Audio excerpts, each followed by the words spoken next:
दोस्तों नमस्कार, मेरा नाम संजय मग्गू है और मौजूद है देश रोजाना के डिजिटल मीडिया मंच पर। आपसे बात करने चला हूं हरियाणा की राजनीति में चौधरी भजनलाल के परिवार का भविष्य क्या है। आपसे बात करने चला हूं कि भारतीय जनता पार्टी में शामिल होने के बाद आखिर कुलदीप बिश्नोई और उनके परिवार को कितने झटके और लगेंगे। पिछले 15 दिन में मान लें तो कुलदीप बिश्नोई और उनके परिवार को 3 झटके तो लग चुके हैं। भारतीय जनता पार्टी में कुलदीप बिश्नोई शामिल हुए और उन्होंने भाजपा के हरियाणा में 40 से 41 विधायक कर दिए।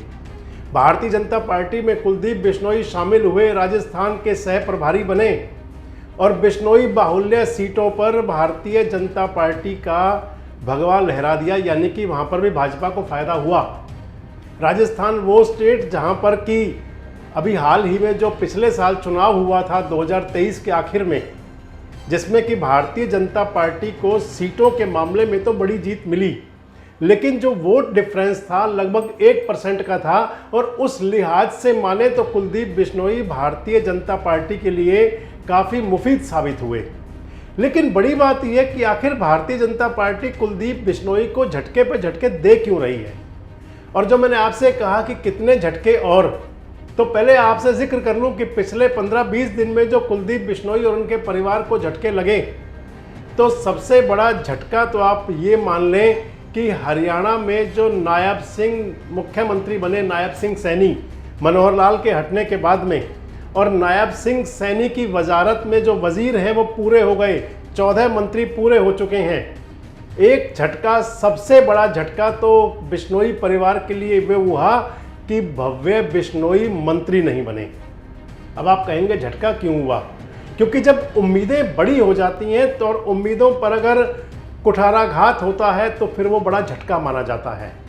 उम्मीदें बड़ी इसलिए मान लीजिए आप कि पिछले साल यानी कि 2022 के अंत में जब आदमपुर का विधानसभा उपचुनाव हुआ था, तो मुख्यमंत्री होते हुए मनोहर लाल ने वहां पर जब भव्य बिश्नोई के लिए वोट की अपील की थी, उस वोट की अपील में भव्य बिश्नोई के लिए वोट मांगते हुए मनोहर लाल जी ने पूर्व मुख्यमंत्री स्वर्गीय भजनलाल की धर्मपत्नी जसमा देवी को अपने साथ खड़ा करके कहा था कि चौधरी भजनलाल परिवार के साथ 2005 में बड़ा अन्याय हुआ था।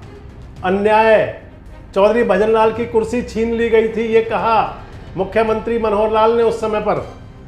लोगों को लगा कि अब चौधरी भजनलाल परिवार के अच्छे दिन आ गए।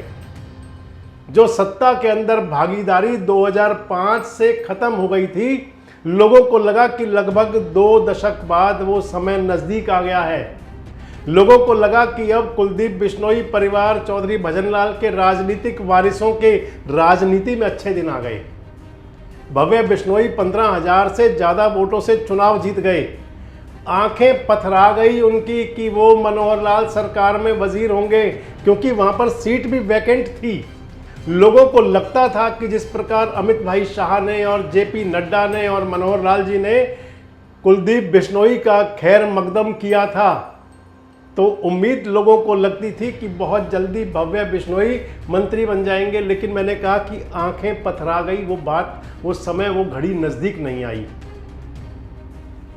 उसके बाद वो दौर आया जब राजस्थान का चुनाव हुआ और कुलदीप बिश्नोई बने राजस्थान के सह प्रभारी। लोगों को बड़ी उम्मीद लगी कि अब बिश्नोई परिवार के और ज़्यादा अच्छे दिन आ गए कि राजस्थान का सह प्रभारी बना दिया, बिश्नोइयों पर असर है कुलदीप बिश्नोई का, अब तो भव्य मंत्री बन गए। लोगों को लगा कि भव्य तो मंत्री बनेंगे ही बनेंगे, इससे बड़ा भी कुछ मिल सकता है। कुछ लोगों ने तो ये कयास लगा दिए कि राजस्थान के मुख्यमंत्री बन सकते हैं कुलदीप बिश्नोई। लेकिन वो गाना है ना कि दिल के अरमा आंसुओं में बह गए, तो बिश्नोई साहब के दिल के अरमा आंसुओं में बह गए। वहां पर भी राजस्थान में सरकार बन गई और सरकार बनते हुए कुलदीप बिश्नोई जी को किसी ने पूछा भी नहीं। फिर वो घड़ी आई जब हरियाणा का सरकार परिवर्तन हो गया। मनोहर लाल मुख्यमंत्री पद से हट गए और मुख्यमंत्री से हटकर मनोहर लाल मुख्यमंत्री से भी बड़े रुतबे में आ गए। भले ही उन्होंने सीएम से रिजाइन तो दे दिया, लेकिन अब वो एक तरह आप मान सकते हैं कि नायब सिंह सैनी के केयर टेकर वही हैं। और लोगों को लगा कि जो मनोहर लाल वादा करके आए थे कि आप भव्य बिश्नोई का हाथ मेरे हाथ में दे दो, लोगों को बड़ी उम्मीद अब जाग गई कि अब मनोहर लाल जी और भी बड़े हो गए हैं, नायब सिंह सैनी मंत्री बन गए हैं, जल्दी मंत्रिमंडल का विस्तार हुआ, वो सब कुछ हुआ। नायब सिंह सैनी के मंत्रिमंडल का विस्तार हुआ, एक भी सीट वैकेंट नहीं है, अब 14 सदस्यीय मंत्रिमंडल बन सकता है, सारे मंत्री पूरे हो गए हैं, लेकिन भव्य बिश्नोई का नंबर नहीं आया। ये पहला झटका मानता हूं मैं भव्य बिश्नोई और कुलदीप बिश्नोई और चौधरी भजनलाल के राजनीतिक वारिसों के लिए, कि उनको हरियाणा के मंत्रिमंडल में जगह नहीं मिली। जब मंत्रिमंडल में जगह नहीं मिली तो फिर बिश्नोई परिवार के समर्थकों को, कुलदीप बिश्नोई परिवार के शुभचिंतकों को बड़ी उम्मीद जागी कि भाई अब मंत्री नहीं बनाया तो अब सांसद की टिकट पक्की है। कुलदीप बिश्नोई जी ने, आपको ध्यान होगा, अपने दोनों साहबजादों का जो शादी का फंक्शन किया था उसमें हिसार के घर घर में अपने उनके इनविटेशन कार्ड भेजे थे, दावतनामा, दावत के कार्ड लोगों को बुलाया था और ये समझा था कि लोकसभा चुनाव की तैयारी का ट्रायल है ये। बिश्नोई साहब के तो बड़े अरमान थे, बिश्नोई साहब को लग रहा था कुलदीप बिश्नोई जी को, जी अब बात बन गई, अब मिल जाएगी उनको टिकट हिसार की लोकसभा की। कई मायनों में वो खरे भी उतरते थे, लेकिन यहाँ भी वही हुआ कि दूसरा झटका, डबल झटके की डोज लग गई कुलदीप बिश्नोई जी को, टिकट नहीं मिला। चौधरी भजनलाल के राजनीतिक वारिसों को तो भुला दिया बीजेपी ने, और चौधरी देवीलाल के जो पूरे राजनीतिक वारिस भी नहीं है, क्योंकि देवीलाल जी के राजनीतिक उत्तराधिकारी ओम प्रकाश चौटाला, और ओम प्रकाश चौटाला के राजनीतिक उत्तराधिकारी नंबर 1 में अभय सिंह चौटाला, नंबर 2 में दुष्यंत चौटाला, अजय सिंह चौटाला। रंजीत सिंह चौटाला तो चौधरी देवीलाल से पहले ही अलग हो गए थे, लेकिन भारतीय जनता पार्टी ने हिसार का टिकट दिया रंजीत सिंह चौटाला को, चौधरी देवीलाल की राजनीति साधने के नाम पर। और चौधरी भजनलाल की वो राजनीति धरी रह गई जिसके दम पर हरियाणा के अंदर लंबे समय तक शासन किया था बिश्नोई परिवार ने। ये दूसरा झटका लगा, डबल झटका, डबल दूसरा झटका लग गया। कुलदीप बिश्नोई को टिकट नहीं मिला और उसके बाद में आपने देखा होगा सोशल मीडिया पर, एक्स पर कई ट्वीट आए भव्य बिश्नोई के, बिल्कुल दर्द से भरे हुए वो ट्वीट थे जिसके अंदर वो खुला आसमान, बड़ी बड़ी बातें सब कर रहे थे, भव्य बिश्नोई भी, कुलदीप बिश्नोई भी। और फिर कुलदीप बिश्नोई का एक संदेश आया और कुलदीप बिश्नोई ने ये दिखाने का भाजपा आला कमान को, भाई आप कितने ही चोट मारते जाओ मैं तो आपके साथ हूँ। कहते हैं ना कि चोट मारने से मूर्ति प्रतिमा तराशी जाती है, कुलदीप बिश्नोई ने भी दिखाने की कोशिश की। लेकिन फिर तीसरा झटका ये कि राजस्थान का विधानसभा चुनाव, जिसमें कि कुलदीप बिश्नोई सह प्रभारी थे, राजस्थान में सरकार बनाने में अगर कहें तो कहीं कुलदीप बिश्नोई की भूमिका थी, लेकिन अब राजस्थान के लिए जो चुनाव प्रचार करने के लिए 40 सदस्यीय जो स्टार प्रचारक नियुक्त किए गए, उसमें भी कुलदीप बिश्नोई का नाम नदारद। तीसरा झटका लग गया, ट्रिपल झटका। आप अगर मुस्लिम समाज की भाषा में समझें तो ट्रिपल तलाक मतलब रिश्ता खत्म, और यहाँ ट्रिपल झटका।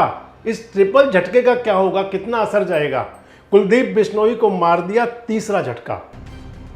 राजस्थान के लिए जो 40 स्टार प्रचारक हुए हैं उसमें से हरियाणा से जो नाम गए हैं, उन नामों के अंदर मुख्यमंत्री नायब सिंह सैनी का नाम भी है, केंद्रीय राज्य मंत्री फरीदाबाद के सांसद कृष्णपाल गुर्जर का नाम भी है, उस सूची के अंदर बाबा बालकनाथ जो रोहतक वाले हैं, आजकल तिजारा के विधायक हैं, उनका भी नाम है, लेकिन कुलदीप बिश्नोई का नाम कहीं नहीं है। और ये ट्रिपल झटका, तीसरा झटका लग गया कुलदीप बिश्नोई को। क्या ये तीसरा झटका कुलदीप बिश्नोई को भारतीय जनता पार्टी में राजनीतिक रूप से तोड़ देगा, कमजोर करेगा? क्या भारतीय जनता पार्टी में भी कुलदीप बिश्नोई को कुछ और भी झटके लगने बाकी हैं? और कुछ लोग तो ये कह रहे हैं कि कुलदीप बिश्नोई ने जो राजनीतिक बयानबाजियां की थी 2014 में समझौता टूटते हुए, वो राजनीतिक बयानबाजियां बीजेपी वालों को आज तक याद हैं। आपको क्या लगता है कि कुलदीप बिश्नोई का भारतीय जनता पार्टी में क्या राजनीतिक भविष्य है?